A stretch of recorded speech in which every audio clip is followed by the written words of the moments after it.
Kroger, an annual Boost membership just got even better. Now you can choose from Disney Plus with ads, Hulu with ads, or ESPN Plus on us when you sign up. Plus, enjoy unlimited free delivery, double fuel points, exclusive offers, and free items. Sign up for a Boost membership today. It's an easier way to save, including new streaming options to relax with while we deliver your groceries. Kroger, fresh for everyone. Restrictions apply. See site for details.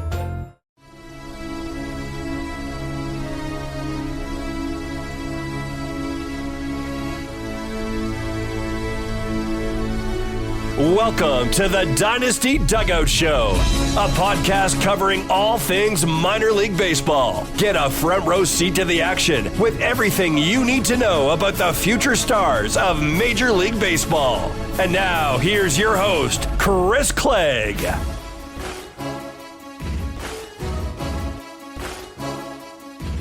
Well, good morning. Welcome to the Dynasty Dugout Show. It is Monday, April the 8th.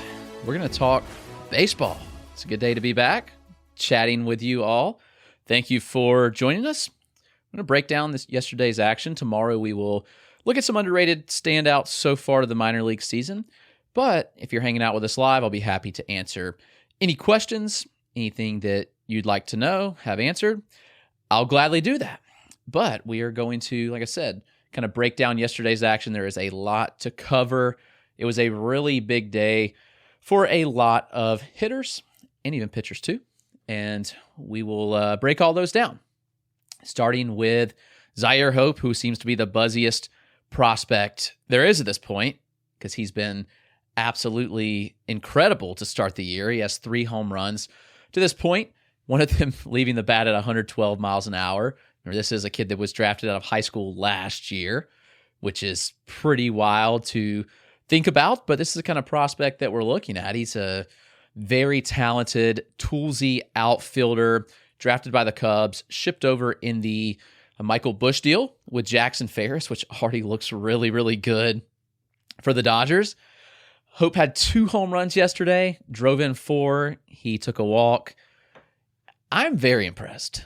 I've watched all the at-bats this far, and I think I'm way in. On Saturday, I suggested adding him in leagues that roster 150 prospects, and not because I'm going to put him as a top 150 prospect today, but I think he's going to be there pretty quick. I would not be shocked at all if Hope is a top 150 prospect really, really soon. So looking at that kind of profile, man, I am pretty in on him. Just a great athlete all around. Good glove. He's got the pop. He's got speed.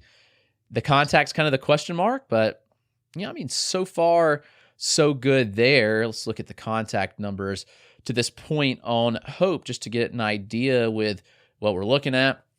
It is a small sample. We're looking at about a 70% contact rate so far. So, not a lot going on here yet, but I think that at the end of the day, Hope's going to make enough contact to be a really, really solid bat. So he's the first one to talk about here. Glader Figueiredo's an interesting one. I really thought that he was going to break out last year. He was pretty solid in his debut, kind of a big money guy. And he was not all that great in single A when he did come up last year. So that was something to keep an eye on. I saw him live. It was okay. I wasn't wowed by any means, but I do think there's still something here with Figueiredo, and he could be a decent kind of watch list guy for you pick him up in deeper Dynasty League. It's a profile that I think needs to make more contact at the end of the day. He had 132 strikeouts last year in 107 games.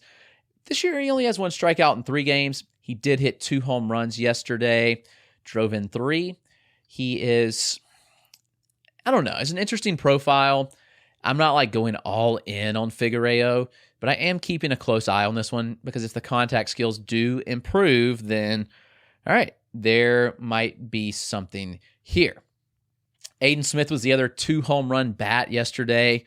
We've long talked about Aiden Smith as somebody that we really like. The skill set's just so good. He was certainly undervalued coming into the draft. He didn't do a lot of showcase stuff. And so at the end of the day, it was teams let him fall for no apparent reason, in my opinion. But the underlying data was really good. He had a 96th percentile average EV for his class. The sprint speed was really, really good. I look at this profile, and when I see Aiden Smith, I think there's power. I think there's speed. And if he makes enough contact, then we could be looking at a really, really fun player, which I'm hopeful that Aiden Smith can take off, just because, that'd be a fun call to say at the draft last year. This year's Roman Anthony. Hopefully you got in on him. I think there's still plenty of time to get on him. I would at least try and see where it goes. But yeah, Aiden Smith is a really fun name to watch out for. Augustin Ramirez has homered in 3 straight games. No shock. This dude pounds the ball, and he has for a long time. 2 years ago, he popped on my radar just because his 9th percentile exit velocity was so high. Just need to lift it a little more, but he certainly started to do that some. I'm not going to say it's sticky after 3 games, but 3 home runs in 3 games is a lot of fun for Ramirez. There hasn't been much else, honestly, in the profile to this point other than the home run, so we will keep a close eye on him. The contact skills were actually really solid. They've been okay as he's moved up. So I don't know. We'll see kind of how this one goes, but I do think that we could see a potential breakout here with Augustin Ramirez, and Ramirez is somebody that certainly has all the potential in the world. The Yankees are kind of loaded at backstop, which makes it a little tough to see how does this shake out. But I look at Ramirez and say his bat can find a place to play. Very, very talented type bat. Don Cohen is interesting. He was traded from the Dodgers to the Twins this offseason. He was one that I was really in on after the DSL, and he never really did anything. So it was all right, I was kind of confused by the profile. And then when he was traded, I saw him this spring in the backfield. I saw him several times in minor league spring training games. Just kind of okay, this is fine. I don't really know how this is going to go, but we will see. At the end of the day, Don Cohen has been good so far this year. He did homer yesterday. He drove in 3 runs. He had 2 hits, which included a double. He's off to a good start. He's got a good frame. Don Cohen just has to make more contact. So kind of watch out for him there. Maybe there's a little something here. He can bounce back. Jake DeLeo is an interesting prospect in the Marlins system. He homered. Hasn't had much else going for him to this point, but he is somebody that, was a little bit underrated in the draft last year, college bat. Watch out for that profile just to see. Maybe he's a deep league guy, but a watch list guy right now. Addison Barger keeps hitting the ball very, very hard. Barger looks like the real deal at this point. His average EV is way up there, 94 miles an hour. He's hit several balls over 108. I look at Barger, and I'm in. I think Barger's going to play in Toronto sooner than later. The Blue Jays kind of have a disaster going on at third base right now, and Barger could step in there. The bat's good. He's making contact. He's always made a lot of contact, and the power is there as well. When I look at Addison Barger, I look at a player that does have long-term versatility to play around the infield. He's not a great glove by any means, but he can play all positions. Maybe Barger sticks at third base. Hard to say, but that was his first home run, surprisingly, of the year. He's seen 290, 405, 484 to this point. So Barger's off to a really solid start. He's obviously had an extra week of games in AAA with the Blue Jays. So I look at Addison Barger and I think, all right, the contribution's coming very soon in Toronto. There's no reason to think that he should not be up there playing at this point. I'm in on him. I think he's a borderline top 100 guy. I think he's very under the radar, and I think I would take a shot on him where you can. So Barger's a lot of fun. A deep league watch list guy is Daniel Vasquez. He was a $1.5 million bonus guy back in 2021. He has done nothing to this point. It's his 3rd year in single A. I've seen him in Columbia a good bit. Never really interests me. He's a shortstop. Decent athlete, but so far this year, he looks a little better. He looks like he's added a little weight to that profile. He had a 4-hit day on Sunday, included a double. He has 7 hits in 3 games. I'll be getting some live looks at him this week as somebody that I kind of want to keep a close eye on and see where it goes. Petey Halpin, he's an outfielder in Cleveland's system, AA. He's one that's for a while got some buzz, kind of under the radar type buzz out of the draft, but never really kind of came to fruition with anything. He's off to a really good start this year. He homered yesterday, slashing .538, .571, .846. Small sample that we're looking at with Halpin, but he's been a big contact guy. If any power does come around, then all right, I'm rather interested there. Alex Ramirez is one we've waited on forever. If you remember, I hyped him a lot late last year because I had a series with them in Greenville when Brooklyn was down. And Ramirez just looks like a guy. He's a freakishly good athlete. He hits the ball hard. He had 10 hard hit balls in that series against Greenville in 6 games. Hit everything hard, but stung it right at players. So it's like, golly, like I wish this guy could really do something and put it together. Well, maybe this is finally the year. He's 21. He's 6'3", 170, great athlete. He mashed a homer yesterday. He also stole a bag. I think Ramirez has the tools and the upside. It's just, can he put it together? And we will see. Luis Baez is somebody I think that's going to continue to break out. Buzzy name already. Houston, kind of an aggressive assignment with him in high A. He is 20 years old, but he's only had about 40 games in single A. Kind of a, I won't say late bloomer, but a late signee. And so he was really good in the DSL. He was really good at the complex. He's somebody I look at and I'm like, all right, I am highly interested in this profile. So I look at Luis Baez. He has 2 home runs already. He seems very exciting. He's put in some work this offseason. I think he's really going to put it together and break out, but we'll see. Samuel Zavala is somebody I'm just going to be wrong on if he continues to perform. After the trade from San Diego, the White Sox sent him to high A Winston-Salem, and he's performed. He's hit so far this year. He hit a home run yesterday and had 2 hits. The contact rates are not the best so far. Those have been a little bit concerning, but the stuff is there. I look at the profile like it could be a 2020 type if the contact rate gets in order. So far, the contact numbers are still a little concerning, and I don't know. I'm kind of a little bit just concerned about, can he make enough contact to be successful? And that's kind of where I'm sitting with him. Maybe he does, and if he does make the contact, he's going to take off. The tools are there. Everybody's favorite, Hector Rodriguez, is still performing well. Hit a home run yesterday, had 3 hits. So far this year, he has been very solid. He has not struck out to this point, which is obviously pretty important. He is a high chase rate guy, and I've been very verbal. Like, I just don't think it can work as he moves up, but what does Hector Rodriguez do? He continues to perform. So I'll just eat my words here too with Zavala and Hector Rodriguez if he continues to perform and doesn't. I mean, if he get away with the chase, then that's great. Maybe he does. We'll see. William Sullivan was tabbed as a breakout by Jeff Ponce on Baseball America. He was a draftee last year under the radar. 6'4" first baseman. He homered yesterday.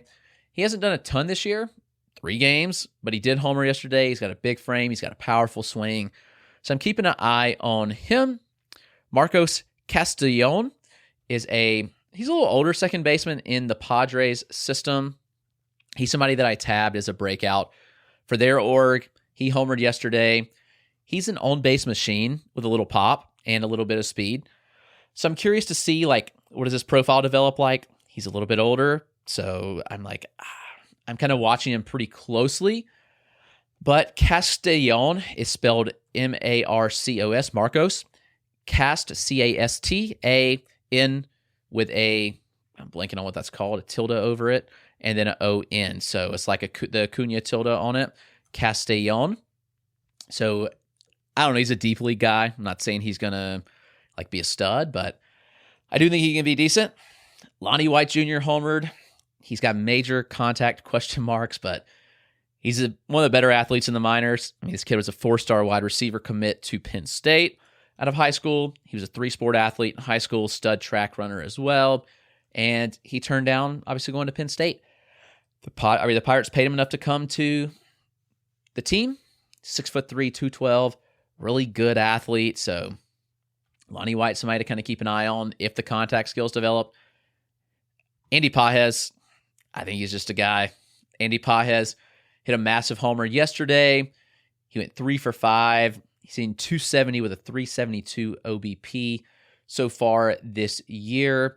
He knows how to take a walk, and he hits for power. I think he plays up in an OBP league especially, but he does make enough contact. The contact skills have continually improved with Andy Pages for me to say, okay, let's keep a close eye on him, because I do think there is certainly something there with this profile. Those are some fun homer guys yesterday. I will hit on Cole Carrick too, because he homered and he stole 2 bases. And I think Cole Carrick might be a guy that I missed on in the FYPD, because I was just hesitant because the college performance and data was just kind of meh. Very high chase rate guy. Just looked okay.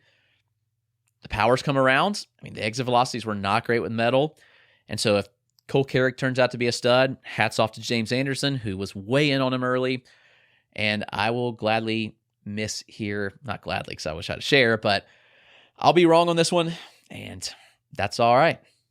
Brooks Baldwin, who is a White Sox shortstop prospect. I know Nate Handy likes him a lot. Might have been his B-side pick in Chicago. He's got a good frame. He is 23 in Double-A. He homered, drove in 4 yesterday, took a walk, he had 2 hits. Brooks Baldwin is off to a good start this year. It's a 444 on base percentage, so kind of keep a close eye there. Obviously, Johnny Farmelo homered. The entire Modesto team probably homered yesterday. Farmelo did. Obviously, Aiden Smith did, that we already talked about. Luis Susbel, Lazaro Montes, Colt Emerson. These guys just hit. I think Modesto's lineup is better than Norfolk's from a fun standpoint, at least. These guys are obviously much less advanced than the guys in Norfolk. These are single-A guys against triple-A guys. And yes, Norfolk would beat Modesto, but that doesn't mean that this Modesto lineup is not super fun with a ton of high upside guys. So watch out for all these guys. Everybody knows a lot of these names. I think Colt Emerson's going to be the top prospect in baseball pretty soon. Johnny Farmelo is a stud power speed bat. He looked really good. Luis Susbel had 3 hits yesterday. He's off to a good start. We kind of talked about him a little bit last year. So those are a couple of the guys to keep an eye on. A couple of the big hit performances, though, because there were several that had quite a few hits in yesterday's action. Starting, obviously, with a couple of guys that had multiple home runs, but we had Josh Kasovic, who has one of the best hit tools in the minors, 4 hits, 23-year-old Double-A Toronto shortstop. Yeah, I mean, I think that he's not as fantasy relevant, but Kasovic is probably going to be a really solid real-life asset because he hits. I wrote up Kyle Karros, the Rockies. He's 6'5", 220. He's got more pop than I think has been suggested at this point. Very good hit tool type with OBP skills. Karros playing in Coors Field for his home games, if he makes it to the majors, is going to be really awesome. He drove in 2. He's off to a good start this year. Christopher Torrin, another 4-hit guy from yesterday. He had a double, 3 singles, 5 RBI, and a walk. So he was on base 5 times. Torrin just hits. He hits some more. He was really good last year as well. He's 18 in Single-A. So I look at Christopher Torrin and I think, all right, I think there's some kind of under-the-radar potential here. It was really good to see Brady House have 3 hits. I still believe in Brady House's profile. He's been hurt for much of his career, which is the concerning aspect. But the bat is good. The bat will play for Brady House, so watch out for him. I think that he could still be in for a solid year and career. House is in Double-A. He's still just 20 years old. I've long been a big Brady House fan. Or Elvis Martinez is another one that I really like. I was out on him 2 years ago. He came back last year. He showed an improved hit tool, and you're like, all right, where did this come from? And he was good again. So, I look at Or Elvis, and I'm like, all right, maybe there is something here. Look at the data on him so far this year. He's making plenty of contact. He's not chasing. He's hitting the ball hard. I think he's another one. We talked about Addison Barger. I look at Orelvis Martinez and say, why could this guy not be up pretty soon in the majors? He's ready. He's 22. He's had his time in AAA. Watch out. Another guy that could debut soon, Colson Montgomery. AAA with the White Sox. He had 3 hits and an RBI. Montgomery is a high hit tool guy with power, tall shortstop. Don't let people tell you he can't play shortstop because he's big. Far from true. Stellar athlete. Watched him with my own eyes enough. Interviewed him. He said what he wants people to know more than anything is that he can play shortstop. The narrative of whoever starts and pushes that is wrong, in my opinion. Colson Montgomery is a shortstop. We talked about Lonnie White being a big-time athlete. Colson Montgomery was a 4-star basketball recruit. Like, this kid is an athlete. I'll bet on that all day long. He'll play shortstop, and he'll hit for power. So, watch out for him. A couple other hitters before we get to the pitchers. Yofri Rodriguez had 3 hits, 2 doubles. Man, this guy is just going to break out. Just is what it is. We kind of hyped it all offseason. The data was there. Yof is the man. 6'1", 185, 18-year-old. He's got it. Nathan Martirella's been hitting. Looks like a bounce back with San Diego. I know the numbers weren't overly impressive last year, but Martirella had good underlying data. I encourage you to hold fast to him. And so far, so good there. Sal Stewart had 3 hits yesterday. He's another popular breakout pick. Max Acosta, formerly known as Maximo, a top international prospect in the day. He's still just 21. I saw him last year. He looked very improved. So I looked in Maximo Acosta. And I was like, all right, maybe he's still a deep league target in some formats. And I still believe that's true. Max Acosta, now that he goes by, he can still play. I'd watch out for him. Go for an under-the-radar guy I'll tell you about. I got some really good feedback from somebody on him. This is Manuel Pena. He's in the Diamondback system. He's in high A. I've gotten some really good feedback on what he did last year even, and I missed it. And he's doing this year. Saturday, 4 extra base hits and a walk-off from him. He's kind of an undersized second baseman who's put on a little more weight. Manuel Pena might just be somebody to watch out for. I think he's pretty good. So there's your sleeper. If you're listening, you get that special treat. I'm not going to put that out anywhere yet, but Manuel Pena, second baseman in the Diamondback system. Keep an eye on him. I'm not going to say he's like going full breakout yet, but I'm going to watch and see where it goes. Eric Torres is a prospect that I'm excited to get a look at in Greenville. Kansas City outfielder, single A right now, 19 years old. 3 hits yesterday. He's looked pretty good so far. I think he could be one that gives you a little bit of upside, and we'll see how that plays. Jacob Wilson, he had 3 hits, no extra base hits. I'm not actually sure he's had an extra base hit so far this year. 5 singles, 5 hits so far on the year, so that is correct. Jacob Wilson is currently rocking a pretty smooth ISO of, let's see, where did that go? I just had it up. 0 ISO so far for Jacob Wilson. He's in AA. He's an advanced hit tool. We know Jacob Wilson can play. He can hit the ball, but don't think there's going to be much power there with Jacob Wilson. Byron Churio, 18-year-old outfield prospect with the Twins. Churio is somebody on the backfields that kind of stood out to me, and I was like, I wanted to see a little more. I saw 3 games of him in spring training on the backfields. Churio's been hitting the ball so far. He's looked really good. I look at Byron Churio, and I'm like, all right, maybe there is something here with him. He's hitting the ball hard so far. He's making contact. Churio, probably somebody to add in like 300 prospect roster leagues. It's still early. He's had 3 games, but I like him a lot. So that's a lot of hitters that we've discussed so far. Let's go over to the pitching side because there were some fun performances yesterday. Men, if you've lost your hair, it doesn't mean you can't find it again. Try Hims Hair Loss Solutions and you'll be joining hundreds of thousands of subscribers who found their hair again. It can be hard for men to deal with hair loss, even though it is common. Luckily, I'm here to provide you with a solution so you don't even have to talk about it. Through Hims, you can restore your hair by accessing their personalized hair loss solutions. Men value many different things about their appearance. But if you're a guy who really cares about your hair and find that it's slowly going away, you might be feeling discouraged when you look in the mirror. And that's where Hims comes in. Check out their personalized hair loss solutions, and you can start seeing your hair grow back in as little as 3 to 6 months. Hims provides you with convenient access to a range of hair loss treatments that work, all from the comfort of your couch. Hims makes treating hair loss simple with doctor-trusted options and clinically proven ingredients, like finasteride and minoxidil that can regrow hair in as little as 3 to 6 months. Choose from personalized chewable, oral, spray, and serum treatments to find what works best for you. The process is simple and 100% online, so there are no uncomfortable doctor visits. Answer a few questions, and a medical provider will determine if treatment is right for you. If prescribed, your treatment is sent directly to you for free. No insurance is needed, and one low price covers everything from treatments to ongoing care. Hims has hundreds of thousands of trusted subscribers. And they can help you get your confidence back too with visibly thicker and fuller hair.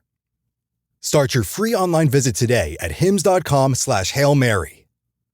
That's HIMS.com/Hail Mary for your personalized hair loss treatment options. hims.com/Hail Mary. Results may vary, based on studies of topical and oral minoxidil and finasteride. Prescription products require an online consultation with a healthcare provider who will determine if a prescription is appropriate. Restrictions apply. See website for full details and important safety information. At Kroger, an annual Boost membership just got even better. Now you can choose from Disney Plus with ads, Hulu with ads, or ESPN Plus on us when you sign up. Plus, enjoy unlimited free delivery, double fuel points, exclusive offers, and free items. Sign up for a Boost membership today. It's an easier way to save, including new streaming options to relax with while we deliver your groceries. Kroger, fresh for everyone. Restrictions apply. See site for details. At your job, do you ever have to deal with a nose roller? How about a snub pulley? Well, if you're installing a new conveyor belt system, dealing with the different components can sound like you're speaking a foreign language. Luckily, you've got a team ready to help. Grainger's technical product specialists are fluent in maintenance, repair, and operations. So whenever you want to talk shop, just reach out. Call, click Grainger.com, or just stop by.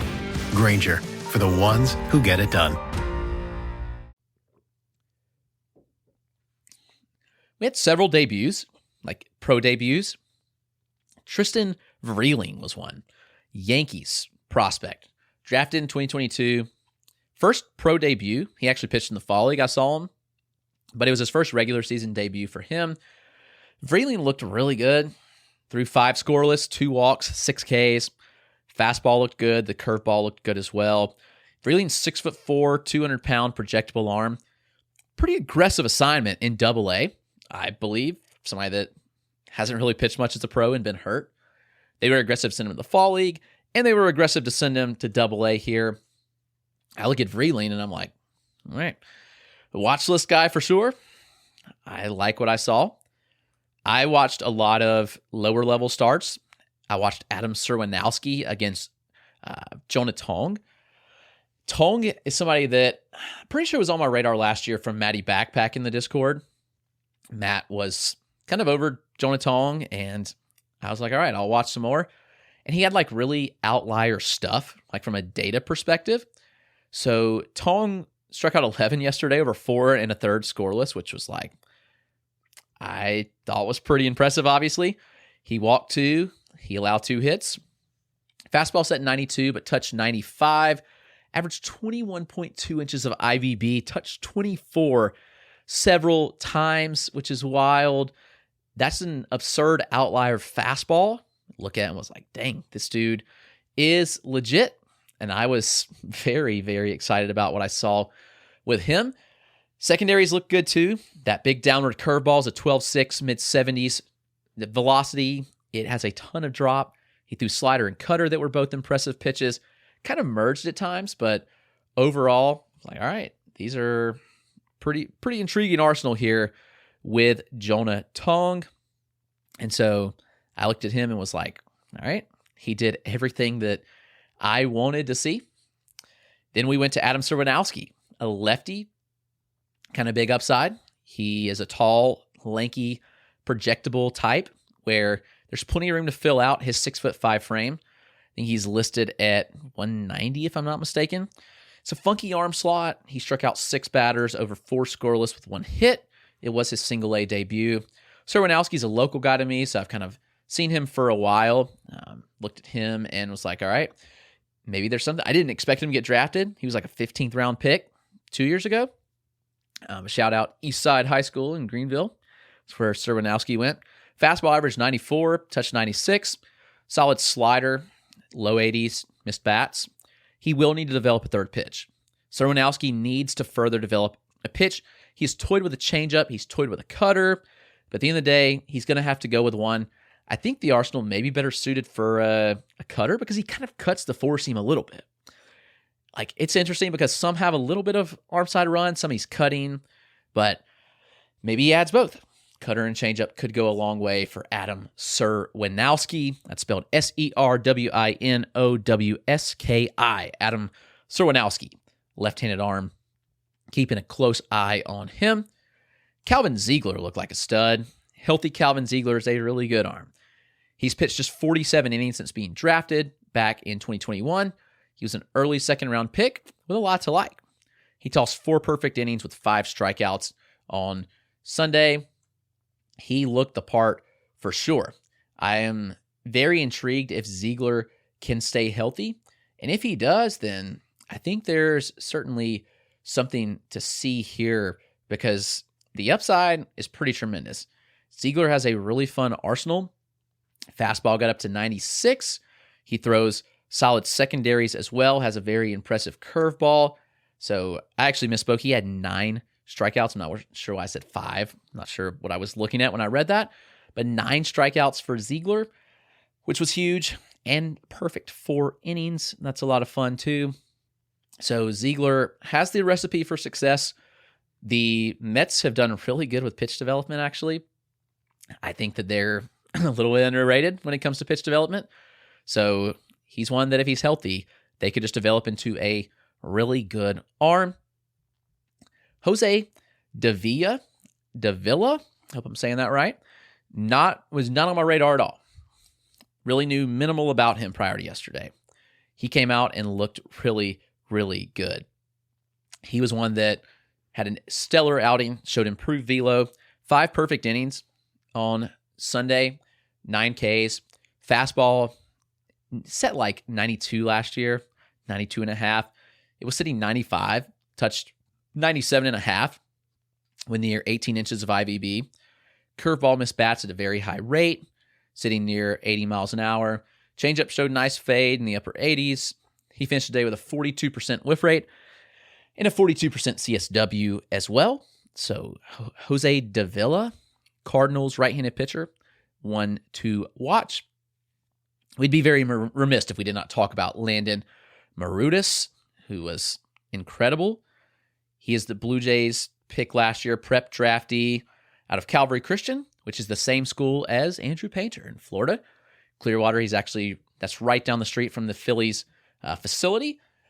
And the Blue Jays are about 10 minutes from there. So I'm sure it kind of makes sense, actually, that the Phillies and the Blue Jays drafted both those guys that went to that high school because I'm sure they saw them a lot. But Marutis came in the 6th inning. He finished out the game, 4 perfect innings with 5 strikeouts, threw strikes at a 74% clip, had a 38% whiff rate, and a 29% CSW. His breaking balls were sharp. They set in the 94, 95 range, touched 96 and a half. Curveball looked easily plus. Missed bats at a high clip. The slider missed bats. I like Landon Marutis a lot.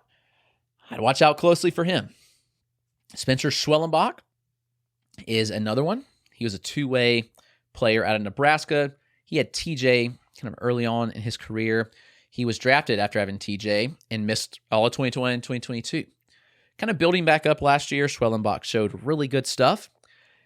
It's a fastball to mid the upper 90s. It touches 99. Changeup, good arm side fade, 85 to 87. He has a nice downward curveball with good vertical movement, even throws a few cutters. His command is really strong. He threw 6 scoreless yesterday in high A, walked 0, struck out 3. Schwellenbach threw to 67 pitches to get through 6 innings. Highly, highly efficient, and he ultimately threw strikes at a high clip, 69%. Missed some bats, a little bit more than kind of suggested based on those numbers that you see. So I think Spencer Schwellenbach just might be a guy that could be somebody in the Braves system. They do a really good job developing arms, so watch out for Schwellenbach, who threw 6 innings in yesterday's action. A couple other guys that had big games. Cade Povich, talked a lot about him. Lefty in AAA with Baltimore. 23-year-old is pretty close to being ready to debuting. I think we'll see him sooner than later. He struck out 9, crossed 5 innings with 1 earned run, 2 hits allowed, and 3 walks. Povich is kind of a pitchability guy. He's got to be locating well to be on. His location was hit or miss, but overall, pretty good. Carson Palmquist of the Rockies has been really solid. He threw 5 scoreless with 8 Ks and 1 walk. I like Palmquist, but Rocky's arm, kind of concerned about. But aside the point there, Jose Guedes is interesting. He struck out 7 over 4 2/3. High A with Houston. He allowed 1 hit. He did walk 4 batters, but Jose Guedes. We'll watch out for him. Not saying to go at him right now, but he is a kind of watch list guy. Felix Arande, 20-year-old pitcher in the Kansas City Royals system. He went 5 innings with single A Columbia, struck out 7, 1 earned, 2 walks, and 2 hits. It's a projectable 6'3" frame with Arande, and he has been really solid as well. I saw him a little bit last year. I'm curious to see if there's been any improvements. We'll get my eyes on him pretty soon over the next couple of weeks. So he is one to watch out for. That was Felix Arande, Arronde. Justin Verlander made a rehab start. He threw 3 innings. He allowed 6 earned runs in AAA.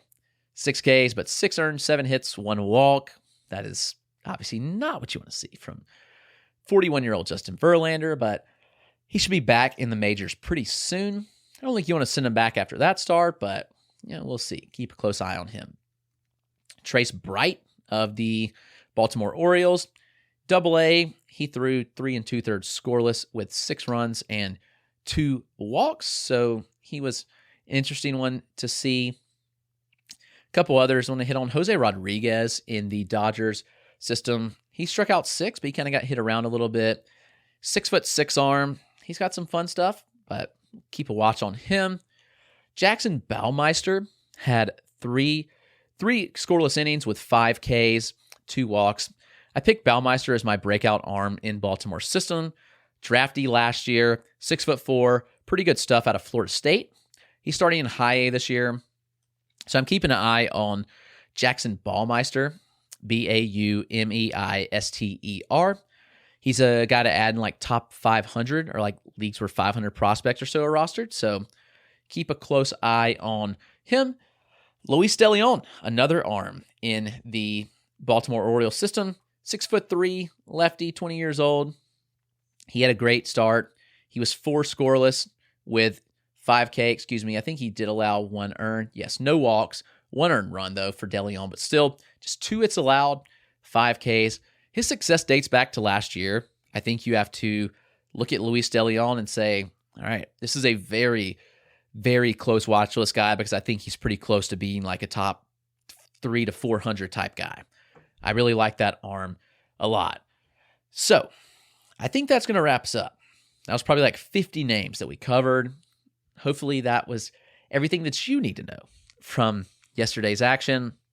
Tomorrow, we will talk about everything that you need to know from the weekend, some underrated prospects that are standing out through, 8 AAA games and 3 other minor league games from single A, high A, double A. This week, it's full throttle for live looks for me now because it's on, baby. We're going to have lots of live looks. It's 2 to 3 games a week for the rest of the season. Actually, probably not the week I have the baby, but otherwise, we will be seeing plenty of ball. But That's going to wrap us up. Thank you for joining us. Hope you all have a great day.